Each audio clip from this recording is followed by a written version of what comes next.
Welcome back, everyone, and I almost started this whole playthrough of the replay without even turning on my microphone. I would have been so mad if that had been the case. You have no idea. So, it's already starting on a good note, actually. We have a 4v4, as you can see. Welcome back to another replay cast, and it's gonna be, of course, as you can see, lovely, what's this map called? Red Ball Express? Yeah, right.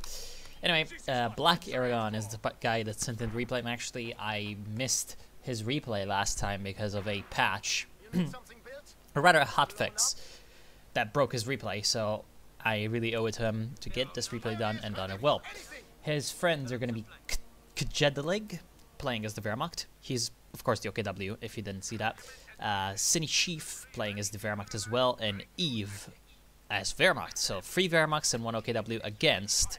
We have Shortstop playing as the Brits, People's Liberation Army China, I'm just going to call them PLA, Soviets, of course, People's Liberation Army China, of course, plays the Soviets, River Rus is not playing as the Soviets, even though he's Russian, and he's playing as the British, and yet more British with Falcon, so tons of Brits, of course, on a map like Red Ball Express. That is a very good idea. If you want to win on Red Ball Express, you don't want too many like mobile factions, because it's a very laney map. As you know, there's just very easy ways to set up your machine guns and defensive emplacements so that the enemy just kind of comes in and gets wrecked. As you can already see, this is kind of happening on a small scale with these pioneers. They're going to have to, well, basically escape. What is our friend doing? Well, he's capturing up the left-hand side fuel point with his cube wagon. He's also going to flank with his Sturmpiles, but he's going to get greeted and meated by a very angry Vickers machine gun, and these Storm Pioneers are going to have to escape. Yep. In the south, it seems like the Allies are having some more luck, and they're pushing across, but there's more machine guns. So it looks like the defending side's really abusing and using their machine guns to good effect, just kind of preventing the enemy from pushing up way too far. And, well, on the left side, we also have a universal carrier, and of course that's going to counter the Kuba-wagon, so we're going to need to be a little bit careful about what happens with those two units as the game progresses. Now, still a little relatively, I guess, passive play from all sides. Don't really see any very bold pushes. I mean, we have a little bit of skirmishing on the left-hand side between Black Aragon and PLA, but Kjedelig actually doesn't really have a lot of units that can support Black Aragon. He's just kind of backcapping with his engineers and bringing up some grenadiers and machine guns. So he's got a very defensive style, and of course that's kind of letting Black Aragon fall back onto his units. On the right side, it seems like the Allies are going to be able to easily grab this whole area for themselves. They're going to manage to set up some machine guns. They've got the big building, you know, the manor, already captured with their infantry section, so they're going to get some fire down on this MG42. The problem, of course, with the MG42 is that, yeah, it's going to just do a lot of damage to the guys in the building. They're going to escape. So actually, the Germans kind of turning it around. Eve pulling in a nice, decent push. He's also got a mortar that's approaching. There's a lot of mortars, in fact, on the German side. There's already 3 on the field, and we have a 4th one coming from Eve. And, of course, we have Black Aragon that could go for battle quarters and get some support guns. So the sort of light artillery, medium indirect fire kind of deal is going to go to the Germans for now. And it seems like this big push by PLA is going to get forced back, and with heavy casualties as well, as these, you know, Volksgrenadiers getting a very nice sandwich of fire on the guys that were in basically no cover. So that was pretty good for them. Right now, the problem for the Axis seems to be that, yeah, we have a couple of units just kind of pushing through and getting a lot of their points. So as you can see, their income is definitely lower than that of the Allies, especially when it comes to munitions, despite the fact that, well, they've been winning most of the engagements and they have both the flanks under their control. Ooh, you're going to have to retreat. Yep. So it does retreat. Of course, the Wasp is pretty dangerous, but it's not as dangerous when it's dead. Very nicely played with the Grenadiers. Grenadiers, unfortunately, going to get a little bit of a rain of fire falling down on them. Another incendiary grenade coming through. Lots of those, definitely being thrown by both sides, both Molotovs and incendiary, but by the OKW players. And this is, yeah, these guys need to escape, or else they're gonna basically die. In fact, they still might die. I wonder if these Grenadiers can chase them down and kill them. This is the negative cover. Yes, one of the squads goes down, so that is, of course, very nasty. And now this machine gun's not in a good way, but the conscripts are going to come in from the flank to save it. In the south, the Allies are coming back with a vengeance and trying to secure the fuel point and VP. The problem is the VP is defended by a machine gun, and the fuel point is being shelled by the mortar.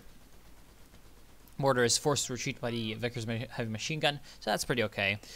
Looks like the Allies are going to grab the southern edges of the map. They have the center. They are starting to sim city up quite heavily with, of course, the Bofors emplacement plus the French mortars. French mortars that are going to be absolutely crucial to try to deal with these mortars that the Germans have around here.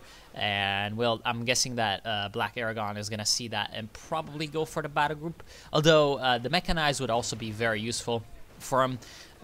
Of course, the Lukes would still be quite good, even against the kind of play that the British are pulling. And yes, it is actually a mechanized, so we have the bolder option of the two. Definitely more risky to go with the mechanized.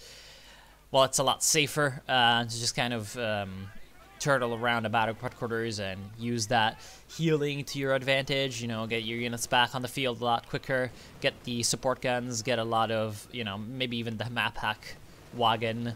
Yeah, you can always do that. But with the mechanized, hell, it depends on what kind of AT defenses the enemies have prepared, and if they have prepared way too many AT defenses, you're going to need to be good with a Stuka. Otherwise, you're not really going to have a lot of ways to deal with them, because you don't have the support guns that are quite crucial. In the meantime, yeah, it seems like there's a bit of a mortar duel going on, but the Sim City at this point, this is a engineer Sim City, so it's going to be very, very hard to break for the Allies. Let's check out the other doctrines we have. Of course, Soviet Reserve Army, an amazingly awesome tree, you know, one of my favorites. In fact, except for Soviet Industry, it's my favorite. Soviet Industry is by far my favorite for the Soviets, but the Soviet Reserve Army gets pretty close to it. Pretty awesome, just come back to your, okay, pretty awesome tank hunters.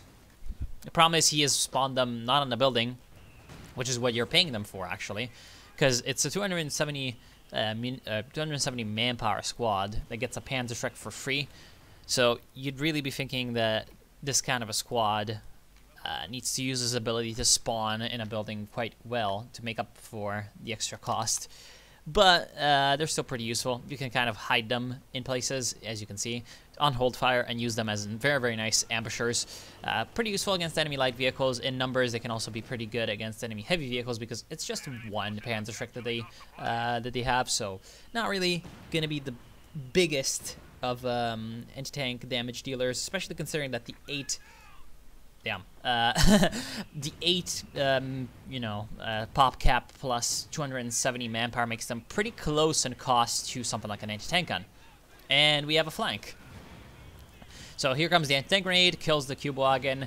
The mortars are probably going to die. Nice usage of the smoke by these mortar emplacements. They're going to provide a little bit of cover to the conscripts. The problem is, yeah, there's just so many German units in this area. There's, of course, also a flame half-track that's coming through for Senichief, and he's going to try to deal with everything that's around here. Also, that's going to push into the mortar pits, which is going to be very devastating as the fire is going to eat away at the emplacements.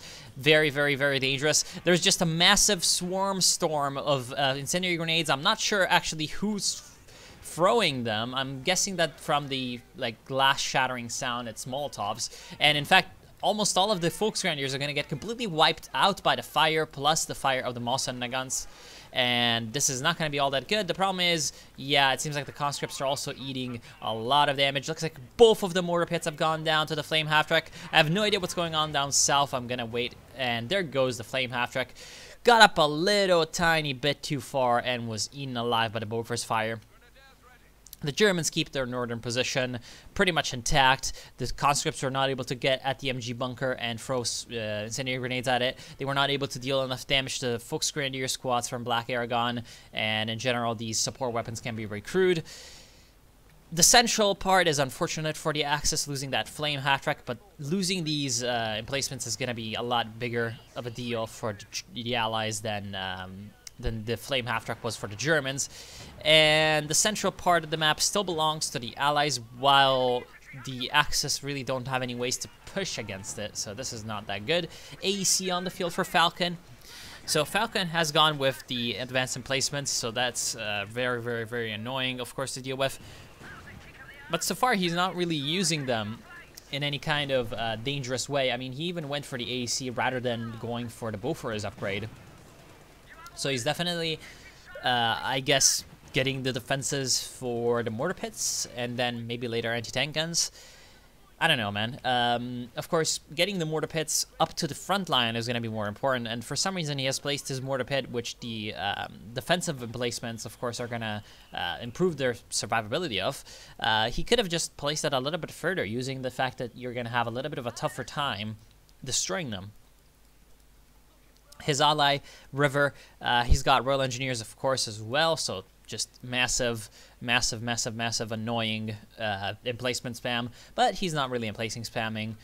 He's got, I mean, a few defenses, but that's fine. That's just, you know, that's just life. He's got his units behind some nice sandbags. He's got some good support weapons being around.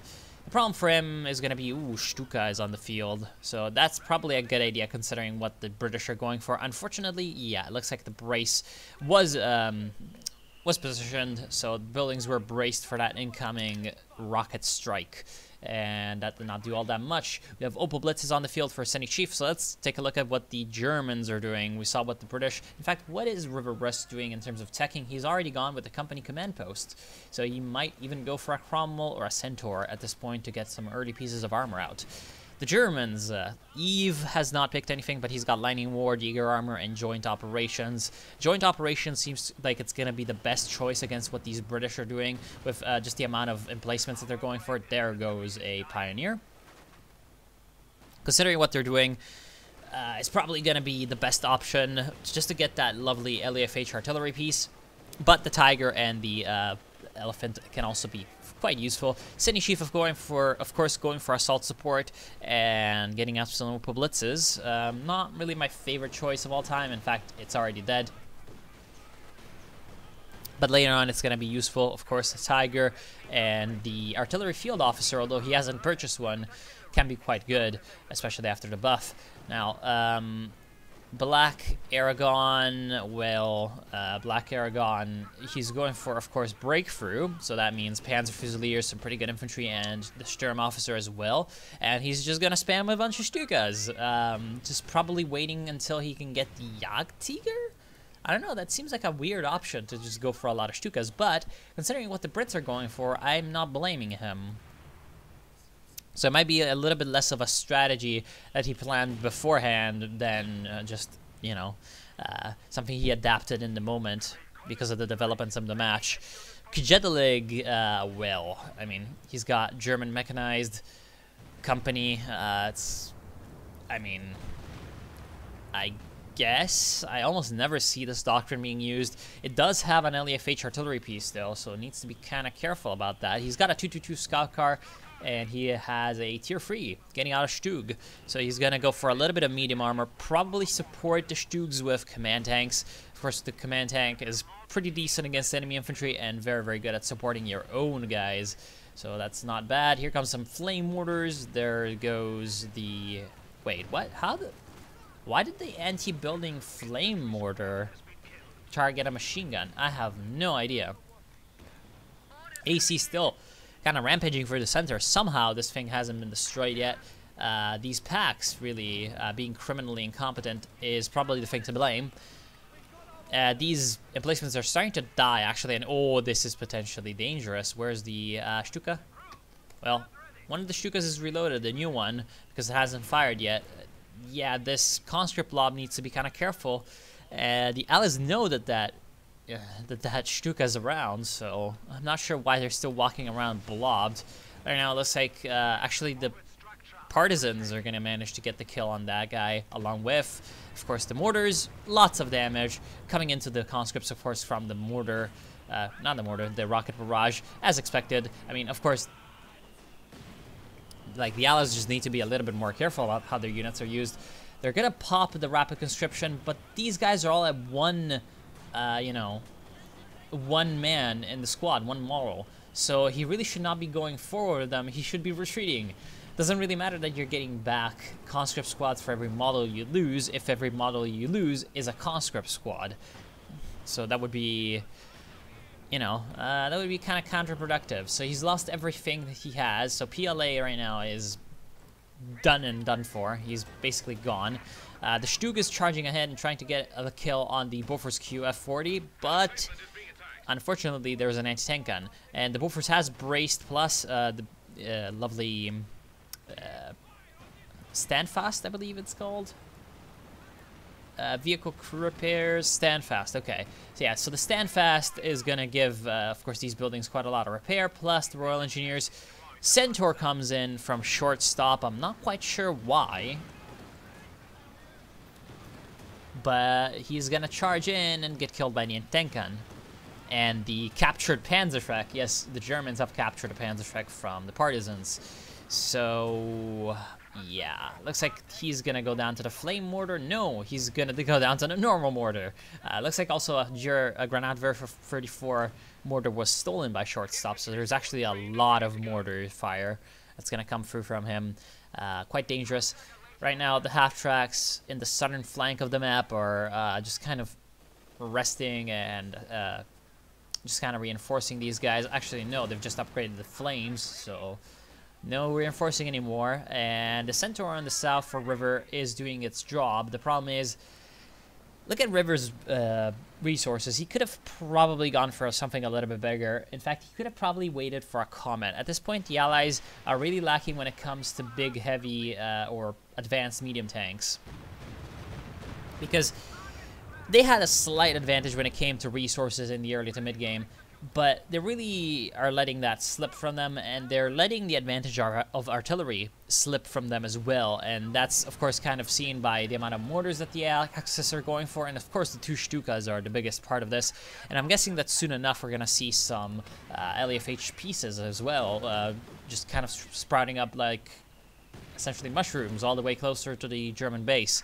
We're going to see some LEFHs, we're going to see maybe even some Panzerwerfers, so it's not going to be looking all that good for the Allied defensive emplacements if that happens. Of course, we see 17-pounder anti-tank gun for Falcon. That is, you know, about what you'd expect.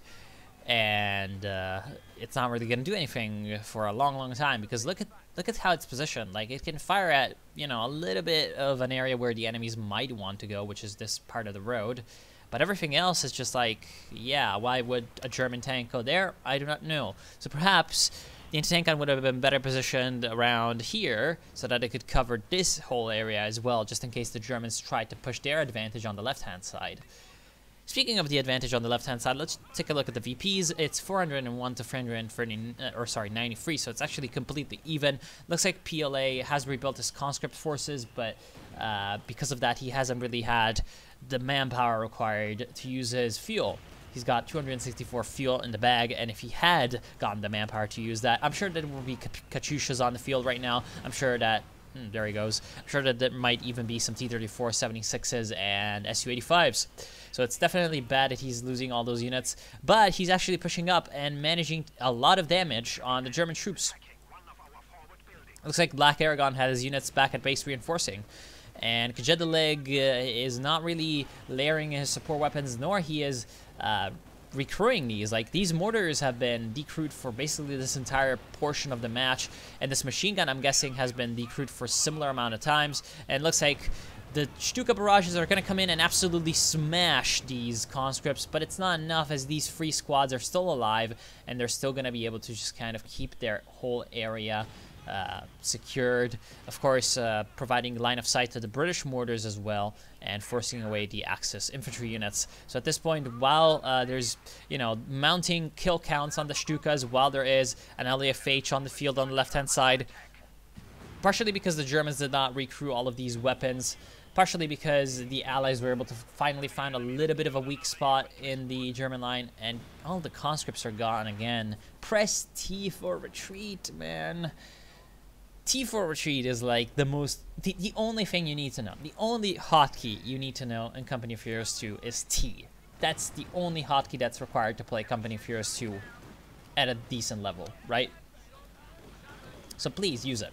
I mean, attack move is also pretty close to that, but hey. Oh boy, no, not a Comet. That's my wishful thinking. It's a Cromwell. Cromwell by shortstop so late into the game at 20 minutes. Definitely not good. What are the Germans going for when it comes to armor? Well, we have some Stug spam coming through from Kjedeleg. That's fine. But that's exactly what I was looking for. Panthers. Panthers coming in for Cine Chief. And, well, Eve has also gone for the Stug life. But, I mean, he's going to go for heavier stuff later, right? So the Allies are really going to start to fall behind, and Black Aragon has, of course, spent 200 fuel on those. Oh, nice. 200 fuel on those Stukas. But if it wasn't for that, he'd be very, very much swimming in some nasty vehicles. I mean, not that the Stukas are not nasty vehicles. And at this point, because of that, the Allies are slowly but surely losing their grip on the center of the map. It seems like that's going to the Germans. They're definitely not making any headways on the left-hand side, and the right-hand side is still as contested as ever. We do have a couple of anti-tank guns, even stolen ones, in fact, from the Allies, and a Sherman Firefly, and more anti-tank guns, and that's not going to be a good time for any German vehicle that approaches here. The problem is, it's not like there's going to be all that many vehicles approaching here unless this Panther decides to go down this way, in which case I'm going to be proven an idiot. Of course, the Germans bringing in their infantry first, just wanting to kind of scout out, and this is going to be a nasty bundle grenade. Kills the machine gun crew. Luckily, does not even harm all the other squads that were huddled around there, which could have been very, very bad. We have a reconnaissance overflight coming in, but he's going to lose one of the Panzer Grenadier squads, and so that's not exactly good for them. The flamed out machine gun is still around, not really being retaken. I wonder if this Royal Engineer squad is going to do just that. I hope for the Allies that it's going to do that. MG34, because of the fact that Kjedeleg did not recruit all these support weapons, he, Black Aragon now has to get machine guns of his own, thus subtracting from the amount of manpower that he can spend on building up his own other forces. We have an Su-85 on the field for PLA, and he's also got enough resources to go for more Su-85s, etc., etc. So this could be bad, and in fact, the Su-85 is going to die to the Pak-40. You know, PLA really needs to, like, understand what retreat is. Needs to be a lot more careful about how his units are, faring. Of course, top right-hand side, whenever you're playing, always check that out because that's where your unit counters are located. So you're gonna have a pretty decent, I guess, pretty decent idea of whatever's going on just by looking at that. And right now, it seems like we have a little bit of a stalemate over the center. The left-hand side is going to be recaptured, of course, by the Germans. And the right is allied. So still a little bit of a 2-to-1 when it comes to VPs, which means that this is going to be still not won by VPs by any side anytime soon. Well, we do have Cromwell and Firefly on the left-hand side for shortstop. And looks like the emplacements are getting bombarded by the LFH, which is, of course, what the LFH should be doing. In fact, 2 LFHs around for Kjedeleg. That is exactly what I was thinking he was going to do. Well, maybe not exactly. I was more thinking along the lines of 1 LFH. But, it's doable. It's doable. And right now, it seems like, ooh, massive not that Panzerwerfer. This is a Panzerwerfer that's eating the damage, but massive some kind of artillery. Looks like it was a precision barrage from Falcon. So, of course, the artillery doctrine coming into play for the Brits. However, did not kill the Panzerwerfer, and the Panzerwerfer is now going to be free to get some revenge on the Brits. I'm thinking it's firing into this area. It's probably going to miss a whole lot of things because it's firing at maximum range. Of course, Rocket's getting 1 kill, but not really anything more. And the Panther charges into the AT gun Field of Doom, which is probably pretty bad. Comet is around for Falcon. It's going to get pushed back by some anti-tank guns and Panzerschrecks of the Axis. And right now, it seems like the Panther is probably going to die if it does not in some way escape. And these Stugs are also moving into a very, very dangerous neighborhood with Comets, 17-pounders. There goes the Panther.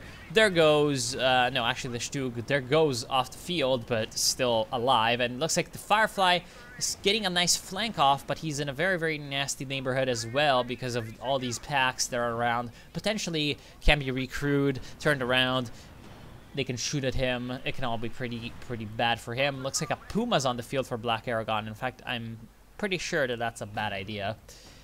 But hey, it's there. And right now, yeah, Demolition's team, that means the AVRE. So I wonder if anyone's going to go for that. I mean, it's River Russ, and he does have the resources required to go for the AVRE. He's going for another lovely Firefly. So in my opinion, 2 Fireflies, Centaur, and AVRE is going to be a very nasty force, because it's going to give him a lot of anti-infantry, both in terms of sustained damage with the Centaur and in terms of burst kind of blob destruction with the AVRE, and a lot of anti-vehicle with the Fireflies. So that would be, in my opinion, the best option for him. So we'll see if he does go for that, but I don't really think he's thinking about it right now, because he's definitely microing his units. Here comes an Assault Artillery. Yes, that is an Assault Artillery. It's probably going to destroy the Bofors once and for all. Come on, just one shell in here. Oh my god. Yep. Exactly at the last moment, it kills it. In fact, even the Stuka Barrage, just for good measure, into the same spot. More Su-85 spam going to come through from PLA, but he's going to take a lot of damage from these anti-tank guns. And you should not be sending your Su-85s into enemy anti-tank guns, especially Su-85s supported by Sherman Fireflies. Not really a good way to deal with enemy packs. In fact, it's a good way to deal with them by giving them a lot of veterancy. So quite a nasty engagement for the Allies. They lose 2 tank destroyers, and they don't really obtain anything. They killed a bunker, so that's really not worth it. And you know, they're kind of saved by the fact that the right side is going for so well for them. The Demolitions AVRE is coming through, so that's going to be great for them. We have a little bit of a push in the center from the Stuga. I'm not sure what it's trying to do. It's probably going to get just AT grenaded by these conscripts. Hello? Dimitri, Ivan. Ah. Oh my god. And wait. How did he get a damage engine? How did he get a damage engine? I think he got damage engine by the mortar. I have no idea. Anyway, 2 comets around here. That's definitely dangerous. So Falcon has a good force. Not like I can say this of anybody else. I mean, yeah, of course Black Aragon is focusing on the artillery, but when it comes to like medium tanks, mobile units, versatility, the 2 Brits on the south are really starting to come into their own with Comets and the late game Firefly plus Centaur plus AVRE build. So this is going to be very nasty for the Axis on this side. They're really starting to fall apart. Sunny Chief is down to 40 pop cap. He's only got a Panzerwerfer when it comes to vehicles, and pretty much his infantry does not really hold a sway. Eve is down to 35 pop cap, whereas River Russ and Falcon are almost at max. So you can see how the right-hand side is completely collapsing, and the left-hand side, because of their defensive kind of natured play, is really kind of just staying on itself and not really providing enough support, although it's not like they can provide all that much support at this point. It looks like there's going to be a bit of a push attempt, but this blob is really in trouble because of the AVRE. Of course, Black Aragon does have the Yak Tiger, and he's going to have that soon in terms of course, the CPs required and the resources. Those are both going to be, you know, good investments in terms of pop cap, resources, and all of that, because the Yak Tiger is going to be very effective against enemy tank destroyers and against the enemy AVRE. So that's basically what the enemy is relying on. It's only going to be a little bit harsh once the comets start to get into play, and well, you know, you're going to need to be careful about that. But other than that, he's going to have a very nice assemblement of targets for the Yak Tiger to shoot at. Oh, and I know from what Black Aragon told me of the game, I know that he's going for the Yak Tiger, so pretty much that's what you'd expect. I mean, if he's going breakthrough, he's going to go Yak Tiger. There's no really doubts about it. Looks like Eve is going for some Panzer IVs, although at this point it would have been, I think, smart to go for heavy Panzer Corps and get out some Panthers. Looks like we're going to have a bit of a derp fest. We have 2 tank destroyers for the Allies, plus 2 anti-infantry vehicles, plus the AVRE, plus the Comet. The Comet is taking a lot of damage. In fact, it goes down. The second Comet is still providing fire support from the rear, but well played by Eve with his Panzer IVs and Stugs. The Panzer IV looks like is going to be protecting the Stugs against enemy infantry. Looks like also a lot of damage coming through on the Soviet vehicles from the packs. So one of the T-70 goes down. Looks like this Su-85 is kind of worried about a flank, but it's not really gonna be a big thing. It looks like we're gonna have an artillery barrage that's gonna kind of miss from the Stukas. We have the Stugs just absolutely, you know, destroying everything, plus the anti-tank gun, plus the Puma, plus the Panzerschrecks. Very well done by the Axis, resisting the Allied assault in every kind of form and manner, and getting a lot of kills. The problem is there's a flank from the Brits. Very well done by River Russ getting the kill on the Stug. However, the German units can now kind of face around and face against these Fireflies and be very, very much a little safer than what they were just a few seconds before. If these two were Comets, it would have been pretty bad for the Germans because the Comets would have been able to chase down these units pretty confidently, whereas, of course, the Firefly is going to have to be a lot more careful. In fact, the Comet is trying to chase, but it's, you know, it's going to get a kill on one Panzer IV, and it's going to get plastered by the Tiger. So the Tiger is going to force away the Comet, and the Comet is going to see this and go, oops, I'm going to retreat. Thank you very much. Although he goes back in and starts to fight the Tiger at close range, which is kind of weird because he wanted to throw up anti-infantry grenade at the building. Weird. Oh well. So we have basically just a fight for the center going in the Germans' favor. I would say. I mean, in terms of like units lost, it was relatively equal, and I'm guessing in terms of resources, it was slightly in the favor of the Germans just because the Axis did not lose a big 200 fuel Comet. At least I think it's 200 fuel. I don't remember it being 200 fuel. 185, right? Still, the Axis did lose cheaper units than the Allies, but you know, the Allies kept the VP, so in terms of terrain, it's still going pretty well for the Allies. Here comes the Petard. It's going to do a massive amount of damage to the Tiger and kill a Pioneer squad. In fact, that is going to stun the Tiger, and the Fireflies come in and finish it off. Very well done by River Russ. He's going to be absolutely the MVP right now for the Brits, smashing through that Tiger. So City Chief right now is in trouble. He does not really have all that much. Looks like here comes a nice Panzerfaust on that Centaur, killing it. But we have another AVRE. Of course, that is because there's a lot of Royal Engineers being picked. Two teams picking Royal Engineers on the Allied side. So that is, of course, going to be nasty for the Germans. We're going to see if these AVREs can get the kind of wipe action that they're really, you know, there for. Looks like there's a lot of fire coming through. I'm not sure if this is 25 pounders or what. These guys definitely look active, so I'm guessing it was the 25 pounders. So the artillery doctrine, of course, from Falcon coming. Wait, no, that's advanced emplacements. I'm sorry. The advanced emplacements has the precision barrage, which is not from the guns at base, right? But you do get the counter battery, which is nasty as hell. Seems like the Allies are going to try a push on the left-hand side, and of course, seems like the target for this is going to be the VP and the Schwer Panzer. Puma pushes up, gets the kill on the Su-85. However, it's facing down another Su-85 with the help of units behind. It's going to be able to destroy it, and here comes the Petard mortar destroying the Puma. Still not a worth it trade, of course, for the Allies. Losing two Su-85s for the Puma is not good, and right now the Churchill AVRE is going to be forced to retreat by the Stugs. We do, however, have a massive, massive British buildup in the area, and this is going to be difficult for the Germans to deal with if all of these British units kind of ram the Allied defenses at once. Here comes a Panzer Barrage. This could be bad. It's going to deal a lot of damage to these infantry sections. One of them goes down, in fact. Looks like we have some tulip rockets plus just kind of fire from the Fireflies against the Stug. The Stug is probably going to die, but it gets out of line of sight, interestingly enough.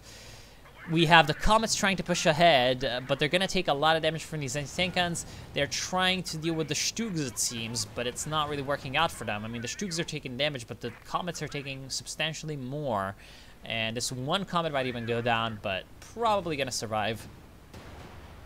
Yeah, just barely survives. Looks like another Cromwell for a shortstop is going to be moving up ahead just to get a little bit of spotting for the flame mortars. Of course, flame mortars, bit of a waste of munitions. I mean, 110 munitions to get a little bit of damage off on these like bunkers, and not really any damage off on the Schwer Panzer headquarters is probably a waste. These two LEFHs are still around. They've only got 16 kills though, which is pretty bad comparatively. Two Stukas are also still around, and they have a lot more, although they should probably be firing a little bit more often at this point. That's kind of the problem with the Stuka once it starts to get veterancy.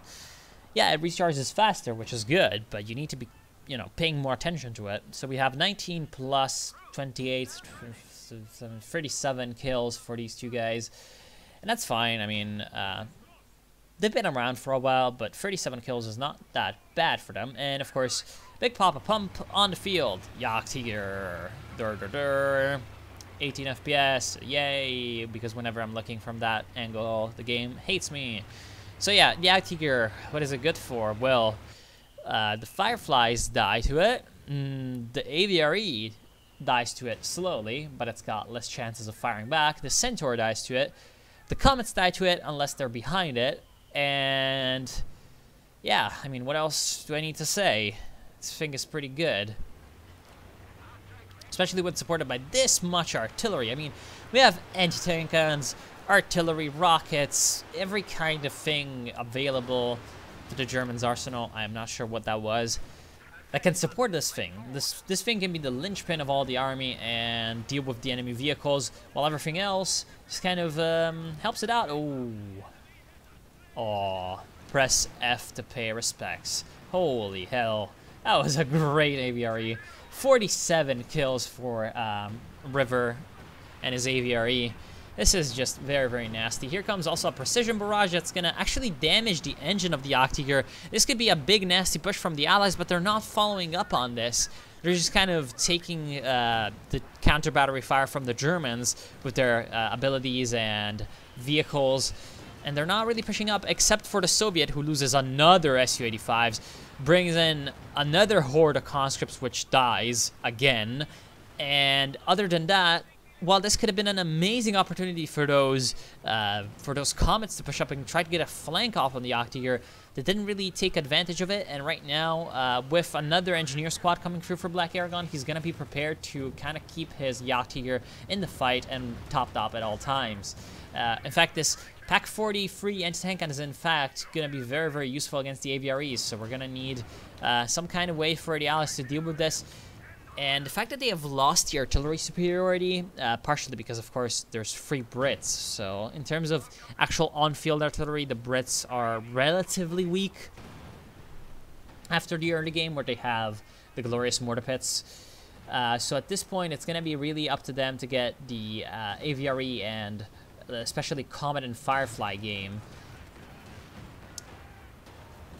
And, well, if they can play well with those units, they are going to still have a very, very good chance of winning, especially because the Jagdtiger is so damn vulnerable to something like this. As you can see, these lovely Comets are just kind of charging through and getting the flank, although the Pack 43 manages to get a nice line of sight on one of them, so that's a lot of damage coming in. Also, the Jagdtiger brings in its own nice 128mm. Also, another Comet goes down on the flank, so only one Comet is left. The Jagdtiger was getting kind of flanked by this AVRE. The AVRE got a shot of the petard mortar into that, but it's not going to be enough. Where are the Fireflies? The Fireflies are sitting back without not really doing anything, whereas they could have just pushed in and gotten some nasty rear shots on the Jagdtiger.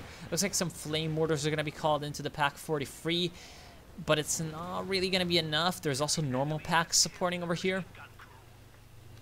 So that's well done by the Axis. Multiple layers of defenses helping out with the tanks. And yeah, hold on, I need to answer somebody's message.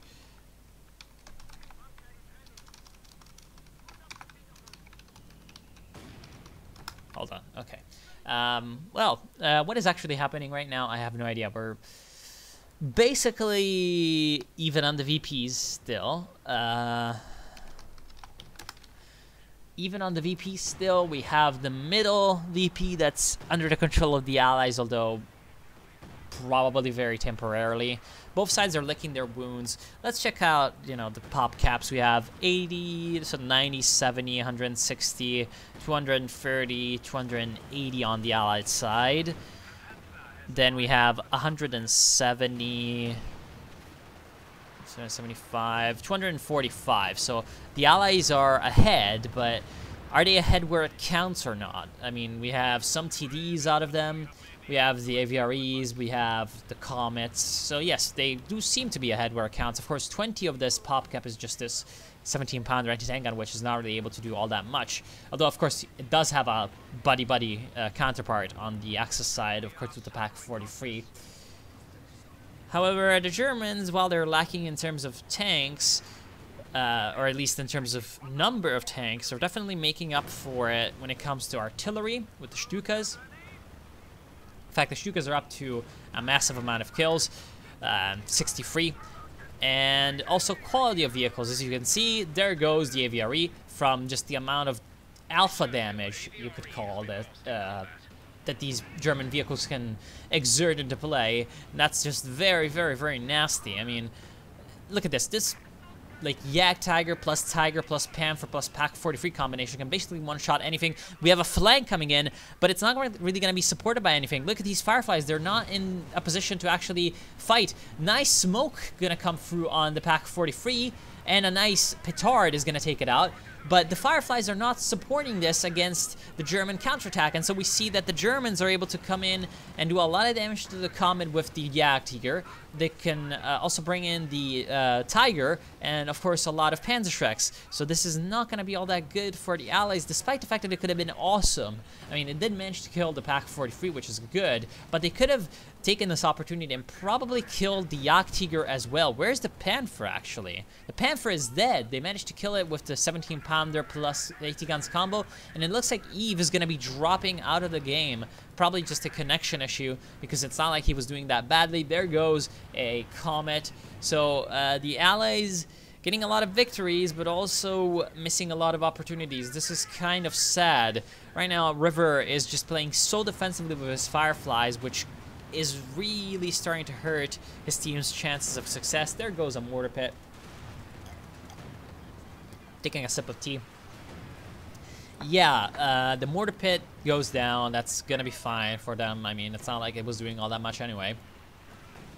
At this point, however, yeah, the Allies just have so many vehicles, but they need to start using them in a coordinated way between the two different players, and they need to start, of course, getting these flanks in order, because just the fact that they're already flanking is making me like these Allied players more, because usually I never see Allied players actually flank, and it's funny because it's a bunch of British players that are flanking, and that's usually the Allied faction that requires flanking the least.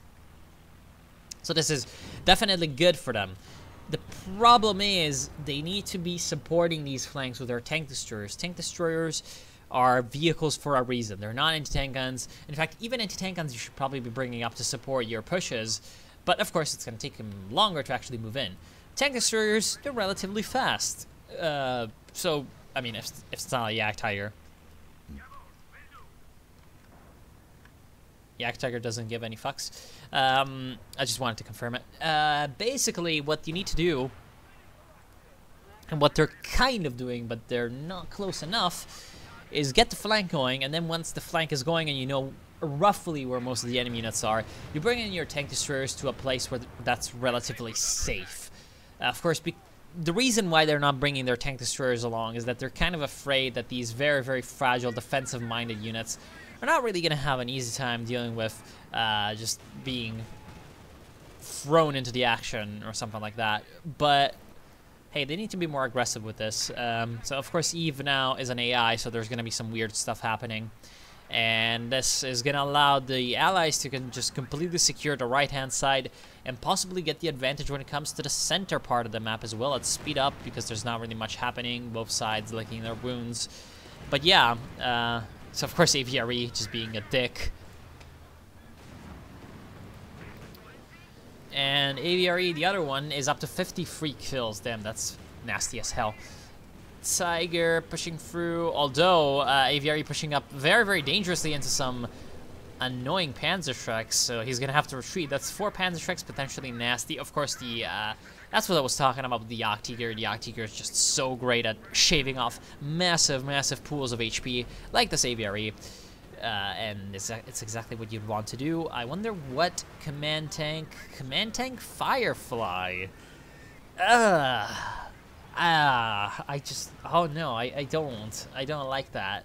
I would have gone with the AVRE for the Command Tank. I mean, the Command Tank AVRE, it's not the best because it makes it so slow, but it's not like it's gonna reduce its rate of fire. It halves the rate of fire of any vehicle that gets the command vehicle upgrade. So as you can see, like these other Fireflies, if they don't die, they will be reloading and firing faster than this Firefly. As you can see, of course, one of the Fireflies goes down to the Jagdtiger though, so it's not like it's gonna give that Firefly all that much. Oh, close. Yeah, I was like, that's gonna be a wipe, but it was firing at the machine gun, so that's pretty fine for him.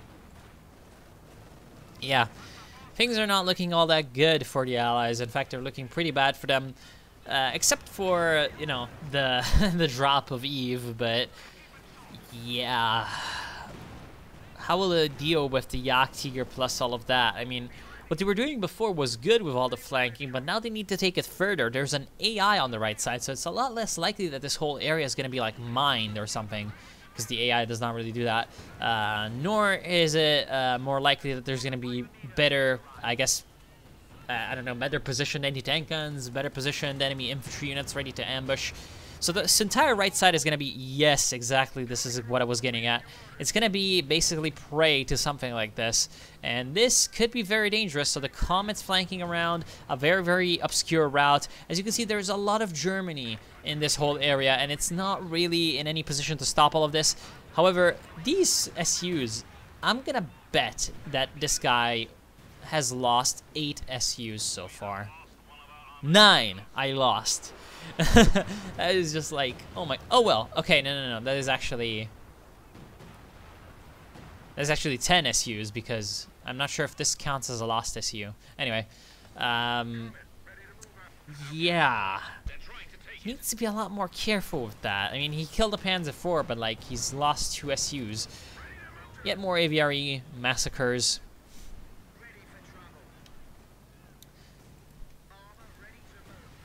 And surprise, there's a couple of comets, but what are they doing? Oh no. So let's check out the German response from the tactical map. At this point, they're like, what is happening? Why am I getting the voice line? Foes behind our lines, headquarters attacked. What is this plane? It's probably just a recon. You know, they're not really responding to this. Finally, the Tiger's moving, but yeah, I'm not sure what these comets are trying to do. I mean, they're killing some support armored cores. I mean, that's a fine idea, but you need to be more, you need to be more mindful of the opportunities you have. Oh, damn, that's pretty good. Yeah, these 2 comets, they can probably beat the Tiger, in fact, but they're just gonna see the Tiger and think, no, I'm running away because I'm in the middle of enemy lines. And very well done. Just lovely, lovely target weak point from the pack. That's gonna be the end of the vet-free. Is it gonna be the end of the vet-free Churchill AVRE? Churchill vet-free AVRE is very fast, but it's not enough because the anti-tank gun reloads faster, and so it's gonna kill it. And there goes the other AVRE. It's gonna die to the Jagdtiger. Jagdtiger, which earlier ate a petard mortar, but it's not enough. Looks like some tulips are around. Yes, they can pierce through these logs, and they will hit the Jagdtiger, but not really do any damage. And in fact, the British units are taking a lot of fire from the other German troops that were supporting the Jagdtiger. So very, very well done. I think this is another victory for the Germans. They lose a Stug, and they put down 2 AVREs. That is absolutely important. And, well, it's going to allow them to have a lot more freedom of action with their infantry, because now those AVREs are not going to be constantly threatening their infantry, constantly making them micro their infantry to move around and avoid getting blasted by the petard mortars.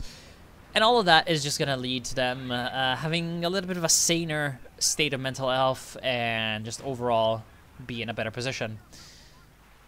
All right. Well, I mean, two Stukas haven't been firing in a long time. 65 kills between them. Last time it was 63. So, yeah, needs to be a little bit more micro-intensive with those. I mean, he's definitely focusing on keeping his lovely Jagdtiger alive. 11 kills, vet free. That's doing quite well. But the Jagdtiger is not the end of the world, and it's not even the beginning of the world. The Stukas are always pretty good to micro as well. You're gonna need to, in fact, since they're just vehicles, why not just bringing them up all the way over here, you know, and use them to kind of pound on whatever the Brits or the Allies in general might have in this area. And for some reason, after losing a crap load of Su-85s, PLA has decided that he's gonna go for an Su-76 spam instead of an Su-85 spam. That's definitely an interesting choice. There goes the Tiger's shock. But there's only a Cromwell there to capitalize on that nice, you know, CC, but yeah, it's not going to be enough. In fact, the Cromwell's going to die. Yep. Jagdtiger getting another victim under his belt. Yet another mark on the barrel. Looks like we do have the Stukas coming through. One of the barrages comes in and doesn't hit anything. Second barrage comes in and misses as well.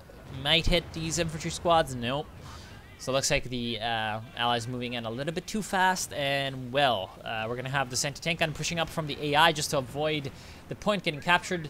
3 Comets are back around. They have killed a Panzerwerfer. This is exactly what I thought they should have done before. Actually, like, instead of stopping here to shoot at the base, they should have gotten in behind the enemy lines and destroyed the artillery. These lovely Stukas were just there, and they could have destroyed them. Of course, the LEFHs are also relatively vulnerable to the Comets.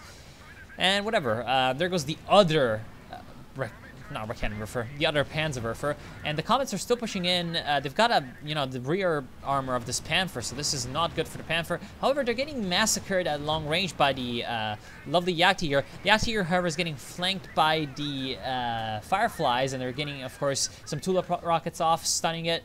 One of the Comets is dead. The Jagdtiger is almost dead. In fact, it's at half HP, almost dead now at Veteran C4. There's some nice support coming in from these anti-tank guns, these packs, but I'm guessing that it's going to go down. But why are these Fireflies retreating? I have no idea. They're going to allow the Jagdtiger to bounce the last shot and get behind the logs. Are they going to try to chase? Yes, they are. Probably a good idea because you want to kill that thing as quickly as you can. You don't want that getting back and repaired. There's this Panther over here. I'm not sure what it's doing. Looks like one of the Fireflies goes down to the anti-tank guns. In fact, no, it's a Stug. Stug gets the second kill, reloads, is gonna find the third target. Is he gonna make it? Probably not because of these logs in the way. The Sherman Firefly does destroy the Opel Blitz though. And yeah, that's the end of that. These 2 Comets not really supporting the Fireflies in their push once again. When the Comets were pushing, the Fireflies were late in supporting them. When the Fireflies pushed, the Comets did not support them. There goes the Su-85 that was abandoned there for like the entirety of the game. Not sure why anyone did not try to recover it. But I'm guessing that this is the end for the Allies. I mean, like, how are they going to come back from this, right? They have a Vet 4 Jagdtiger that's still around. They've got the Veteran Stukas that are still around. The Veteran LEFHs that they don't have any counters to. The Veteran Stugs. The Veteran, Panther is not really Veteran. In fact, it's dead because I don't see it anywhere. Wait, no, it's alive. Where is it? Oh, it's at base. And the Tiger is also there. It's a party. Cat's party! But yeah, so there's a lot of good units on the field for the Germans. Why can I not, like, pan the camera in this game? Oh, well. So 26, 30, so 56 kills for these LEFHs. That's definitely nasty. And what are they firing at? Looks like just random stuff. There goes the Vet Stug. Rip. And actually a little bit of a drive-by coming in from, I think that's mechanized? Yeah, that's mechanized. That is actually the mechanized Grenadier group. Almost never see this thing, especially never see this thing as 54 minutes. Unless they, like, capture weird random points. In this case, it's capping the center VP, not exactly a weird random point. In fact, no, not overkill. It's gonna kill these infantry sections as well. In fact, the infantry sections move into the area. They're gonna get completely massacred as well by the Panzerwerfer, which is hilarious. Oh well, allies still control the right side, and now the center is in the hands of the Germans, but the VP game is still literally just neck and neck, 181 and 186. So this is pretty much as close as you can get in Company Affairs 2 in general. Like, this is just absurd, honestly. How the allies are maintaining this, I have no idea. Anyway, potentially dangerous things are happening in the center. There's a mass of allied armor just kind of running around, running about. Looks like they're gonna run into their own artillery. Yep. It's, in fact, even the same players as artillery barrage. It's Falcon running into Falcon's precision barrage. Or, no, running into Falcon's precision barrage. Yes. Why does that sound so weird to me? Oh, because of, yeah, falcons, as in many birds, right. So, this is not good for him. Looks like a lot of units are dying, Su-76s as well. The Comet got saved by the smoke shell that it fired, and right now there's some flame mortars coming through, but it's not really going to do anything. And the Germans, tentatively starting to make their first steps towards actually pushing into the enemy areas. So, of course, the Jagdtiger, where is it? It's back here, just kind of standing around and being a nice protective shield to the rear. The problem is these other units in the front are not really having the best of time, so they're going to need to try to push up as aggressively as possible at this point. Through the lunar graveyard and into the enemy lines. Nice Stuka barrage is going to force away all of these British units. In fact, dealing a lot of damage to them while not killing any infantry. Definitely useful. This is still going to be pretty good, however, for the Allies. If the Jagdtiger does not push up, the Jagdtiger has pushed up and it's shooting at some Su-76s. More artillery coming through from the German side. Rockets falling down on the enemy like basically little bits of hail on a November day, and right now this is not looking good for them. AVRE comes in to get a petard mortar round on those Grenadiers who were capturing the VP. It's gonna die because of it. Yet more, you know, fighting is gonna happen. Looks like the 3-inch mortar emplacement is still alive, and this Comet is kind of covering the flank, and there's another Comet kind of pushing in. But with these Fireflies repairing, there's no chance for the Allies to get their units back and oh damn, there goes the mortar pit. To get their units back and get a nice, decent defensive line. Looks like we have, well, all right. Lovely Ostwind from the AI. Doing quite well, actually. Doing quite well for itself, killing a machine gun. Somehow it's still alive. It's pretty funny. They're just missing. What is this? Matrix Ostwind. Although he's, to be fair, he's also missing, so maybe they're just using, like, I don't know. Maybe they're just using weird things. Weird voodoos. Oh well, it's dead. I did not look at its death because he was a badass. He does not deserve to be humiliated. And yeah, let's take a look at these pop caps. So we have 70 plus 180. Oh, holy shit. So 260 for the Allies, but 180 of that is River Falcon. River Falcon. 180 of that is River Falcon. Then we have 310, although something just died. So the Axis are definitely in the lead when it comes to vehicles. Looks like there's some explosions happening. And the Brits are slowly but surely being pushed back, but this is dangerous. Let's follow these comets. I mean, there goes a Panther, so a bit of a victory for the Allies and a bit of a victory for the Axis, and that this Panzer, not Panzer, this Firefly goes down. Panzer IV is what I was thinking of, and that's the AI's Panzer IV, which is going to go down to Su-76s. However, he moves through the point. That's not good. He's also going to go for the base again. That's not good either. I'm not sure. Oh, that's the AI, right? So going for the AI's base when you have a golden opportunity to get behind the entire enemy line, kill the artillery, kill the veteran C5 Jagdtiger, kill the Tiger, and, you know, just kind of cause massive disruption.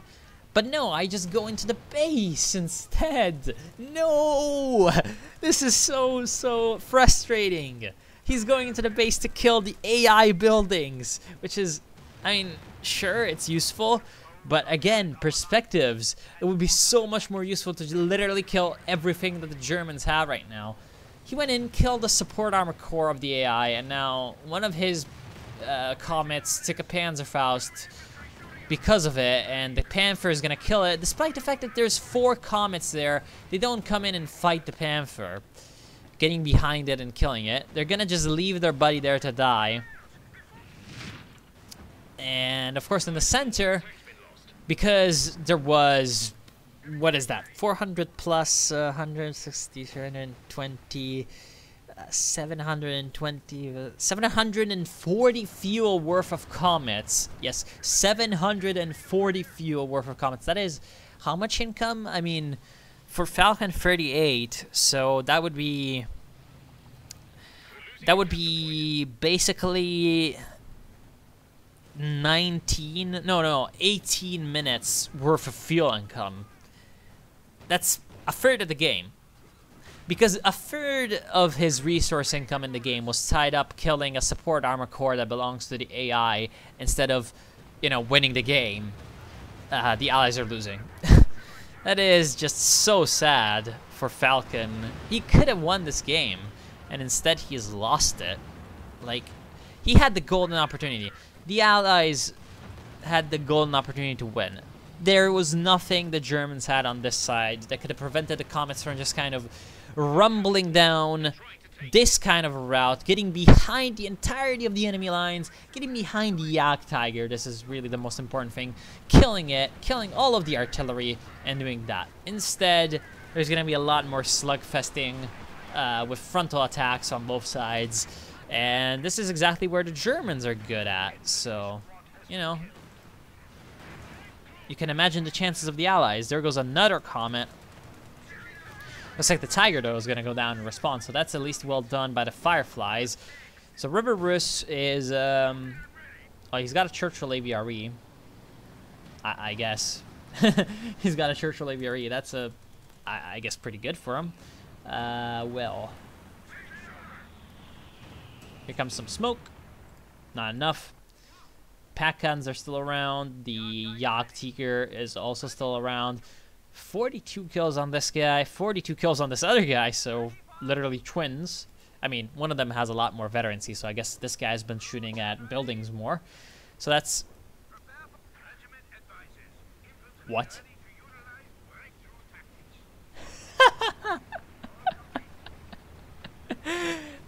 You know what this reminds me of? There's a video that's called, like, there's no need to be upset in, like, all non-caps. There's no caps in there. And it's just, like, an otter spinning around with, like, a funny music. That's what that reminds me of. What are you doing there, Hans? Ah, nothing. Just kind of enjoying my time. What the fuck? Anyway, I've probably missed the, like, game-winning engagement.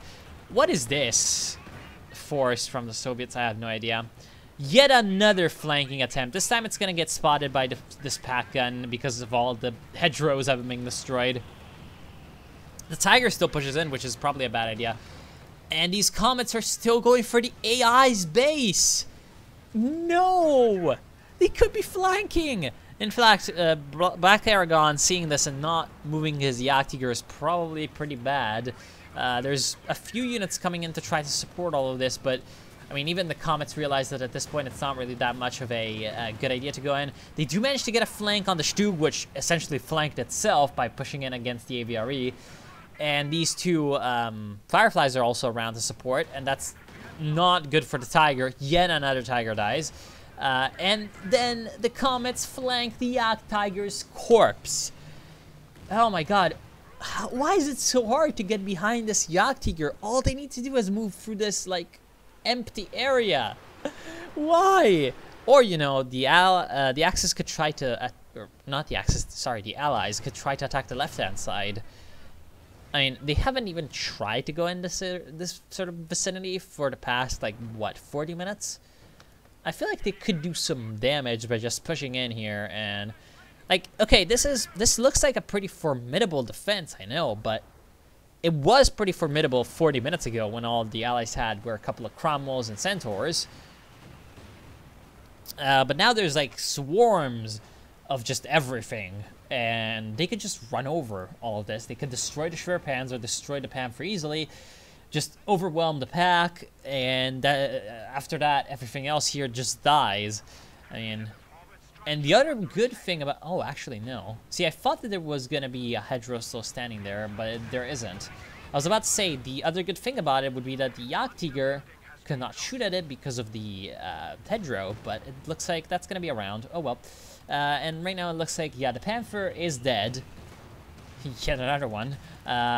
There's just mines in here, but this Comet tank is just eating Pack 40 fire, and it's going to die if it does not run away. Run away! Run! Alright. Getting the nice smoke. Good. So the Allies are kind of still in it. They have 118 points, and they're still very, very much aggressive when it comes to the infantry game. I mean, at this point, it's not like infantry is just even getting a consideration from anyone, I think. They're just blobbing in anything that they can into the central VP. It's come to this. And the Jagdtiger...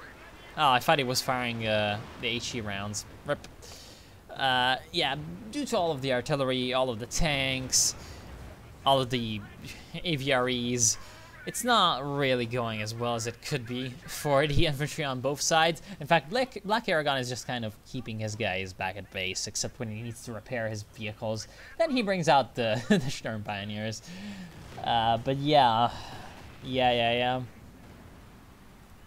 Honestly, the Germans really could have gone for the right side. Like, I'm ashamed to not even have thought about this once in the past, like, 40 minutes, which I should have done. Like, honestly, yeah, it's most likely because of just the AI dropping, you know, the eavesdropping, the AI being there. So they don't really want this whole area to become a battlefield, because if that wakes up the Allies and makes them, you know, more likely to come through on that side, yeah, they're going to have the AI there protecting that whole flank, so it's going to probably fall. So it's, in a way, in a twisted, retarded kind of way, very, very good for the Germans to keep the fight just kind of localized in the center, because that's where they can keep their big, giant tigers and such, and just kind of plaster away at anything that approaches, flattening it instantly, not allowing it to get good flanks off, and such and such and such and so forth and so on. Looks like, yeah, these Panzerwerfers are dying to an Su-85, so it looks like we're back to the Su-85s for PLA. And looks like the Jagdtiger is in a pretty bad spot, because partisans are behind it. Looks like the Su-85 is the only one that managed to get behind the Jagdtiger in this entire game. Of course, it dies, because it gets in at basically the only angle where there's any kind of support coming through for the Germans, and so the Jagdtiger is going to be able to survive all of this ordeal. Looks like we do have a little bit of an attempt at the left-hand side by River Roos, which gives him quite a bit of credit, honestly, considering all that's going on. He managed to just kind of think up another... What? How is he... Oh yeah, right, that was the abandoned Stug a little bit earlier. Looks like someone repaired it to full and did not get in it. That's pretty funny. Anyway, the Fireflies are here. They're gonna smash away at the bunker. Along with the support of the infantry providing the line of sight, this whole force can be very nasty. So of course, the anti-tank gun is not going to be able to defeat the Fireflies fast enough for the Fireflies to defeat the Panther. And I'm not sure that Kadeljig is going to be paying attention to it. In fact, he wasn't. So all of the left-hand side is now in a bad way. Looks like, however, the Pack 40 gets a nice kill on the Firefly, but it gets abandoned. Right. So the Axis push up again in the center. And we have a little bit of a, like, I don't know, just general lull. Flak pump. Oh. The AI stole the the Panzerwerfer and gets a Flak Panzer. We have some artillery coming in. Oh, it actually killed the damaged and abandoned Firefly. So that's a well done Well done, Barrage by the Fireflies. The Fireflies, the Stukas. Sorry, it's getting... It's 100... It's an hour and 10 minutes. So yeah, bear with me if I get things wrong.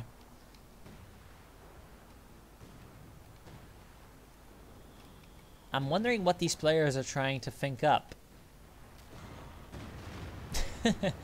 Sure. That's just a classic. Just kind of moves up. Pew. Dead. And well done, actually. Getting up these... In fact, what? How did the Fireflies not trigger these earlier? There were no sappers there before, and it's not like they planted the mines now. Oh well, that's weird.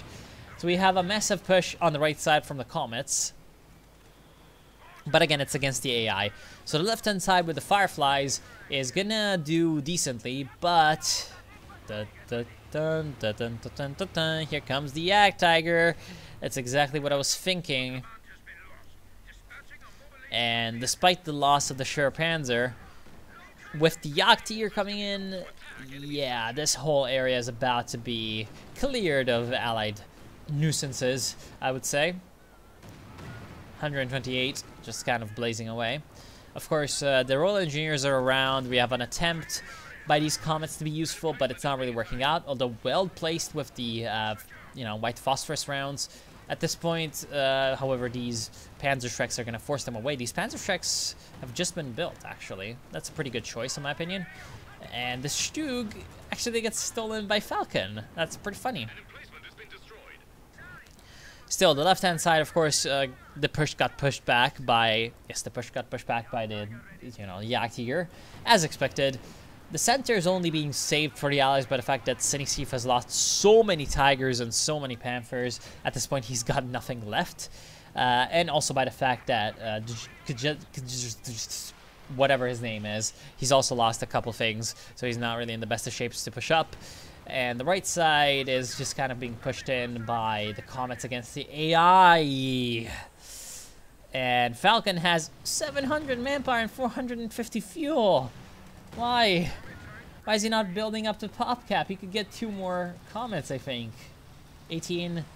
Yeah, that's 36. He can get exactly 2 more Comets. And, bring his total up to 5. And then just kind of trade aggressively because he's got the resources to, replace his tanks. I don't know, he could, at this point, he could literally just kind of build 5 Comets and ram them around here. Like... It's kind of like this. I wish there was like a draw tool in Company of Heroes 2. Like moving in like this, the Comets would be able to just destroy everything. But oh well. The Allies are just going to let the artillery kind of plaster them. Ah, these Comets.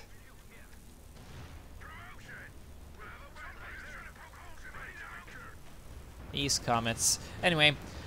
We have another AVRE around, and looks like a Stug died. Maybe that was the stolen Stug. Looks like the stolen Stug is dead. That's sad. I like that Stug.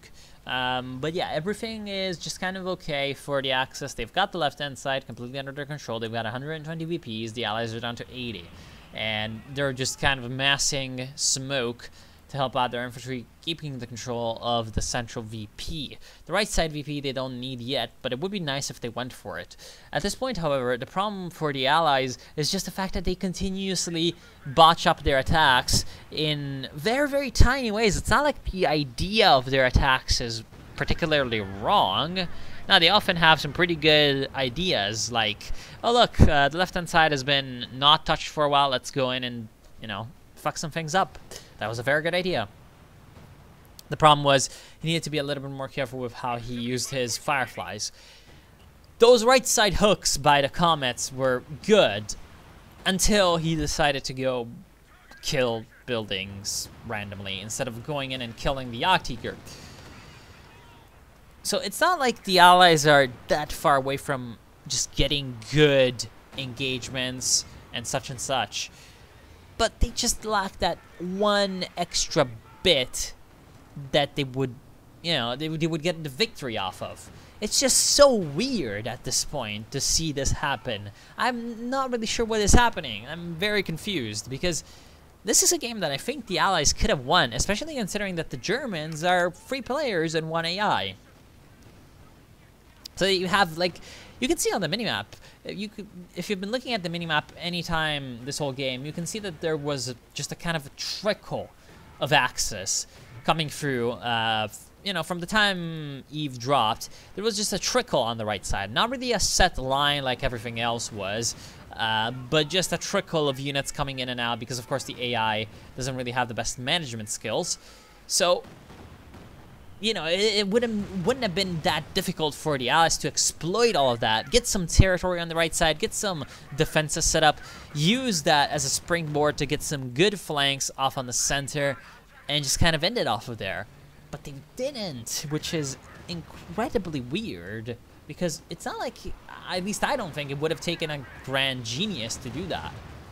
And, I mean, it's not like these Ally players are bad. I mean, they're playing well, except their, like, just their offensive decisions just kind of baffle me. But yeah, the best part about the Allies, I'm just gonna very quickly, I'm guessing that they're gonna lose. Oh no, he's gonna go for the base again. Oh no, no, no, he's turning. He's turned. Is he gonna go for the units? Is he gonna go for the units? At this point though, Black Aragon has a Panther and there's a Tiger here. So the time that he wants to go for the units, it's too late. Although, oh no, what is he doing? There's gonna be a tank fight. And it's not one that's gonna go that well for the Comets if they don't act like Comets. Get behind them. They've got the best, like, engine of any tank in the game or something. It's got the just massive maneuverability, amazing, amazing speed, and well, they're not gonna use this opportunity. They do, however, use the opportunity to push into the center and get some capping units into there. So they've been playing well with that, but I mean, there's just a lot of machine guns and suppression, so they're not going to really be able to capture it, and they're not going to be really able to defend it. Nice AVRE going to come in and destroy that. This AVRE is up to 37 kills. Another AVRE here is going to come in and destroy the bunker. The AVREs are not going to, well, one of them is not going to survive, and the Comets themselves are in, you know, they're doing a drive-by, which is kind of weird, but then they don't do a drive-by, they move back? What are they doing? It's like you should either commit to a push or retreat. You shouldn't do one and then halfway to there, you do the other. That's the worst thing you can do. Like, because if you're gonna commit and then think, oh no, I should run away, and you're already in the middle of the enemy, you might as well just go in and cause some damage rather than run away, cause 0 damage, and still lose. And the Jagdtiger is still around, 28 kills, Vet 5, so of course Jagdtiger, you know. Yeah, in this kind of a fight, Jagdtiger really excels, where it's just got the shooting grounds in the center. If these Comets had been a little bit more smart in their flanks, let's just call it that, then, you know, all of this might have been different, but hey, Эти два чмордья не играют. So he's saying that these two something, I have no idea what that word is supposed to be, probably just an insult, are not playing. I'm not sure which two he's talking about. He just said these two. It might be Shortstop and People's Liberation Army. Yeah, I'm guessing because suka bliet. Because on his side there was Falcon, and Falcon, I mean, he's got units. Probably he can see that.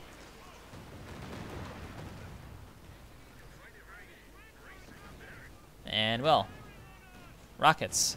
So there's 3 Katyusha on the field. They do actually have some kills, so they've been around for a while, but yeah, right, I remember some faint memories of Katyusha rockets hitting people. Of course, they didn't really get that much done in the end. I mean, 6, 14, 29 kills. Not the worst for 3 Katyushas at the end of the game, but, you know, not the best definitely either. Looks like a big, massive mosh pit brawl of Panthers versus and Stoogs. What is the Stoog doing here? Panthers and Stoogs against the Comets. The Comets are going to win, of course. But, yeah, it's going to be the end. It's going to be the end. An hour and 20 minutes. What the heck?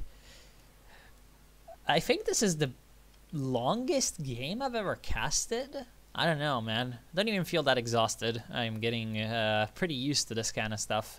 Anyway, I want to thank y'all for watching. I hope you have enjoyed. I'll see you soon. As always, this is the second to last replay I have right now in my email folder.